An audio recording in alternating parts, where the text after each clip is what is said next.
Y'all, it's finally here. Guys, I have waited months for this guitar and I finally got it together, ready to show you. My name is Zach, and in today's video, we're going to be talking about my process of building this Partscaster, how you can do it too, and then we're going to run through some sound samples of these pickups, the Lambertone Blondies, and just how this guitar sounds overall. So stay tuned, let's get started. First and foremost, we've got that gorgeous shell pink body.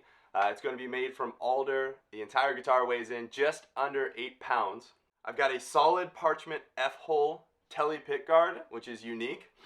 And then a contoured neck heel, modern Goto bridge, a 4-way tele switch from 920D, and then, of course, the Lambertone Blondies pickups with an open grill in the neck, and then it's got a unique staggered position in the bridge.